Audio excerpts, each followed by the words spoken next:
Hi everyone. കഴിഞ്ഞ ക്ലാസ്സിൽ നമ്മൾ R2 ഒരു ബേസിസ് തന്നാൽ അതിൽ നിന്ന് ഓർത്തോ നോർമൽ ബേസിസ് ക്രിയേറ്റ് ചെയ്യാൻ ആ ഫോമുല നമ്മൾ പഠിച്ചു. എന്തായിരുന്നു അത്?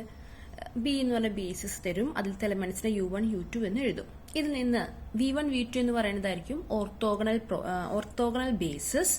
W1 W2 എന്ന് പറയുന്നത് ഓർത്തോ നോർമൽ ബേസിസ്.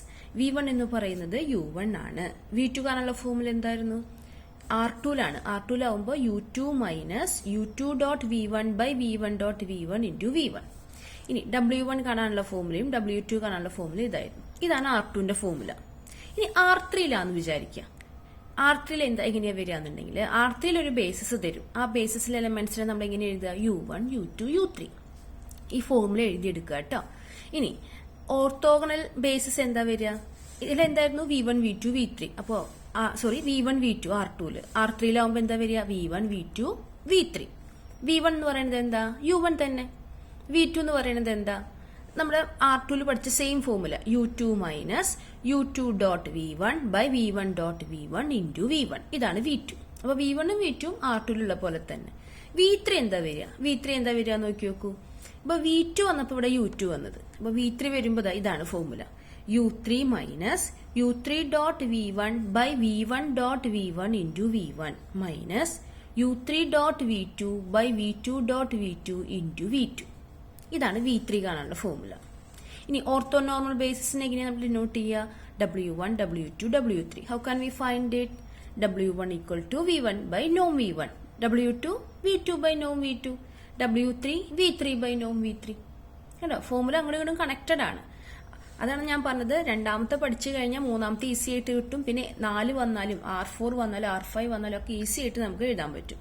അപ്പൊ ഈ ഫോർമുല എഴുതിയെടുക്കുക. ഈ ഫോർമുല വെച്ചിട്ട് നമുക്ക് പ്രോബ്ലം ചെയ്യാം.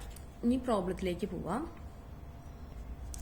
Question: the set B equal to 1 1 1 1 2 2 1 1 0 is a basis for R3. Transform B into an orthonormal basis. അപ്പോൾ ഓർത്തോനോർമൽ ആണ്. ഓർത്തോനോർമൽ എന്ന് പറയുമ്പോൾ എന്താ കണ്ടെത്തണം? W1 W2 W3 വരെ കണ്ടെത്തണം. ഓക്കെ, അപ്പൊ നമ്മൾ എന്ത് ചെയ്യും? തന്നിരിക്കുന്ന ഈ എലമെന്റ്സിനെ നമ്മൾ എന്തെന്ന് എഴുതുക? U1 U2 U3.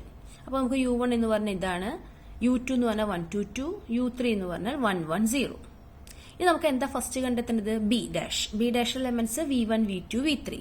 V1 കാണാനുള്ള ഫോമുല എന്താ? V1 എന്ന് പറയുന്നത് U1 തന്നെയാണ്. ഇത് 1 1 1. V2 കാണാനുള്ള ഫോമുല എഴുതുക. V2 എന്ന് പറയുന്നത് എന്തായിരിക്കും? U2 minus U2 dot V1 by V1 dot V1 into V1. R2ന്റെ സെയിം ഫോമുല. ഇനി നമ്മൾ എന്ത് ചെയ്യണം? ഇപ്പൊ ഈ ഗൈഡിലെ ആദ്യം ഇവര് ഡയറക്റ്റ് ഇതിനുള്ള എല്ലാം സബ്സ്റ്റിറ്റ്യൂട്ട് ചെയ്ത് ചെയ്തിരിക്കുകയാണ്. നമുക്ക് ആദ്യം ബ്രാക്കറ്റ് തന്നെ കണ്ടെത്താം. ബ്രാക്കറ്റ് തന്നെ കണ്ടെത്തിയിട്ട് ഇതിലേക്ക് സബ്സ്റ്റിറ്റ്യൂട്ട് ചെയ്യാം. ഞാനത് ചെയ്യുന്നില്ല, കാരണം കഴിഞ്ഞ ദിവസം നമ്മളൊരു പ്രോബ്ലം ചെയ്തതാണ്. അപ്പൊ ഇതിൽ നോക്കുക എങ്ങനെയാ ചെയ്തിരിക്കുന്നത്. ജസ്റ്റ് U2 ഇത് എഴുതി. അപ്പൊ ആദ്യം നിങ്ങൾ ബ്രാക്കറ്റ് മാത്രം നോക്കിയാൽ മതി. ബ്രാക്കറ്റ് മാത്രം എങ്ങനെയാ ചെയ്യുന്നതെന്ന് നോക്കൂ.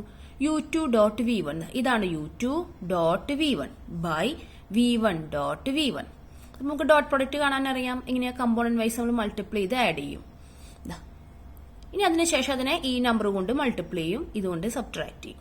ആൻസർ ഇതാണ് വരുന്നത്. അപ്പൊ ഒറ്റയ്ക്ക് ചെയ്ത് നോക്കുക കേട്ടോ. അതുപോലെ V3 കാണാനുള്ള ഫോമുല ഇതാണ്, U3 minus this minus this. ഇവിടെ അവർ സെപ്പറേറ്റ് ഓരോന്ന് ചെയ്യുന്നുണ്ട്. ഇവിടെ അവർ ആദ്യം U3 ഡോട്ട് V1 ആദ്യം കാണുന്നുണ്ട്, പിന്നെ V1 ഡോട്ട് V1 കാണുന്നു. പിന്നെ നിങ്ങൾ എന്ത് ചെയ്യണം? അത് ഡിവൈഡ് ചെയ്യുക.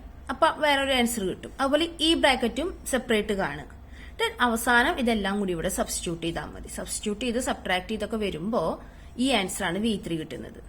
അപ്പൊ നമ്മുടെ ഓർത്തോഗണൽ ബേസിസ് എന്ന് പറയുന്നത് ഏതാ വരുന്നത് നോക്കൂ? V1 V2 V3. അപ്പൊ ഓർത്തോഗണൽ കഴിഞ്ഞു. ഓർത്തോനോർമൽ എങ്ങനെ ഫൈൻഡ് ചെയ്യും? അതെങ്ങനെ ഡിനോട്ട് ചെയ്യുക? W1 W2 W3. What is the formula? W1 equal to V1 by നോം V1. അപ്പൊ V1 കണ്ടെത്തിയിട്ടുണ്ടാവും, അതിനെ നോം കൊണ്ട് ഡിവൈഡ് ചെയ്യുക. W2 കാണുക, W3 കാണുക. അതെല്ലാം കൂടി ഒരുമിച്ച് എഴുതുക. W1 W2 W3 is an orthonormal basis. നിങ്ങൾക്ക് വേണമെങ്കിൽ അത് ഒരുമിച്ച് എഴുതാം. ഇവരതെടുത്ത് എഴുതിയിട്ടില്ല. ഇതാണ് W1, ഇതാണ് W2, ഇതാണ് W3. കണ്ടോ? അപ്പോൾ നമുക്ക് ഓർത്തോനോർമൽ ബേസിസ് കിട്ടി. ഈസിയാണ് ഈ ക്വസ്റ്റ്യൻസ് ചെയ്യാം. ഹോംവർക്ക് ഉണ്ട്. ഹോംവർക്ക് എന്ന് പറയുന്നത് ഈ ഗൈഡില് 52ാമത്തെയും 52 ആൻഡ് 54. 52 B എന്ന് പറഞ്ഞ ബേസിസ് തന്നിട്ടുണ്ട്. ഇതിൽ നിന്ന് ഓർത്തോനോർമൽ ബേസിസ് ക്രിയേറ്റ് ചെയ്യണം. 54 എന്ന് പറയുന്നത് U1 U2 എന്ന് പറയുന്നത് 54 വേണ്ട, 52 മാത്രം ചെയ്താൽ മതി. ഈ ക്വസ്റ്റ്യൻ 52 ഇതാണ് നിങ്ങൾക്ക് തരുന്ന ഹോംവർക്ക്. അപ്പോൾ നമ്മൾ ഓർത്തോണലൈസേഷൻ പ്രോസസ്സ് പഠിച്ചു. അത് നന്നായി പഠിക്കുക, പ്രോബ്ലംസ് ചെയ്യുക. അല്ലെങ്കിൽ 52 എന്ന് പറയുന്ന ഈ ക്വസ്റ്റ്യൻ മാത്രം ഹോംവർക്ക് ചെയ്യുക കേട്ടോ.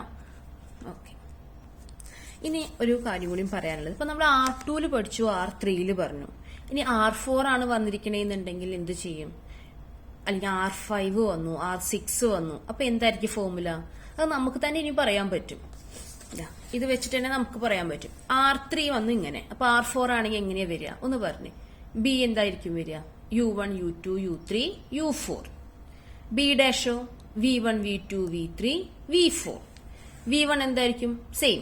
V2 ഇത് തന്നെ, V3 ഇത് തന്നെ. V4 എന്താ വരിക? V4 ഈക്വൽ ടു ഇത്.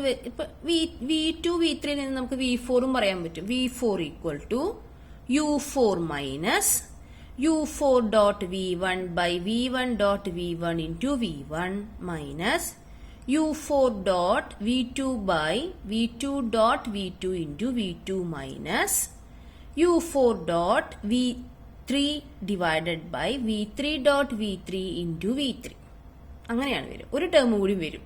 ഇത് V1, ഇത് V2, V3യുടെ ടേം വരും. ഇനി B ഡബിൾ ഡാഷ് എന്താ വരിക? W1 W2 W3 W4. ഏതായിരിക്കും formula W4ന്റെ? V4 by non V4. ബാക്കിയൊക്കെ സെയിം. അപ്പൊ ഞാൻ ജനറൽ ഫോർമുല ഒന്ന് കാണിച്ചു തരാം. ഇതാണ് ജനറൽ ഫോർമുല വരുന്നത്. അതായത് Vn തന്നാൽ എങ്ങനെയാണെന്നുള്ളതാണ് കണ്ടെത്തുന്നത്. അതായത് Vn എന്ന് പറയുമ്പോൾ n എലിമെന്റ്സ് ഉണ്ടാവും. ഇവിടെ n അല്ല എടുക്കുന്നത്, ഇവിടെ m ആണ് എടുക്കണേന്ന് തോന്നുന്നു. Vm ആണ്. അപ്പൊ m ആണ് വരുന്നത്. ഇപ്പൊ m എന്ന് പറയുന്നത് ഞാൻ ഉദ്ദേശിക്കുന്നത് RMലാണ് വരുന്നതെങ്കിൽ ബിയിൽ എത്ര പേരുണ്ടാവും? m elements. ഇനി ഈ ഫോമുല ഒന്ന് എഴുതി വെക്കുക കേട്ടോ. അപ്പൊ B ഡാഷിൽ എങ്ങനെ വരിക? V1 V2 V3 etcetera Vm. V1 എന്ന് പറയുന്നത് U1, V2 അറിയാം, V3 കാണാനുള്ള ഫോമുല അറിയാം, എക്സെട്ര Vm കാണാനുള്ള ഫോമുല. അതായത് m എന്ന് പറയുന്നത് എന്ത് വേണേലാവാം, V4 V5 V6 എന്ത് വേണേലാവാം. ഇതാണ് ആ ഫോമുല. ജസ്റ്റ് ആ ഫോമുല ഒന്ന് എഴുതി വെക്കാം. ഇനി B double dash orthonormal basis എന്ന് പറയുമ്പോൾ W1 W2 W3 etcetera WM കാണാനുള്ള ഫോമുലയാണ് ഇവിടെ എഴുതി. അപ്പൊ ഈ ഫോമുല ഒന്ന് എഴുതി വെക്കുക കേട്ടോ. R2 R3 നന്നായി പഠിക്കുക. അതിൽ നിന്നാണ് ഇപ്പോഴും ക്വസ്റ്റ്യൻസ് വരാറ്. Okay, thank you.